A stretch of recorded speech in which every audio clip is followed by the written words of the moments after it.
Hello for this. In today's video we're making this sweet caramel popcorn and I can't wait to show you how I made this.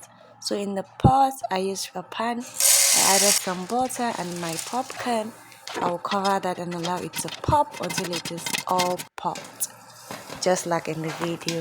So after it's all popped, I will set that aside and then make my caramel. It should look like this. Add in your sugar, water, cook this for a while until it changes color to this beautiful golden brown. Add in your butter, stir, add in some milk, stir, add in some salt and baking soda, just a pinch, and mix, and then your caramel sauce is ready.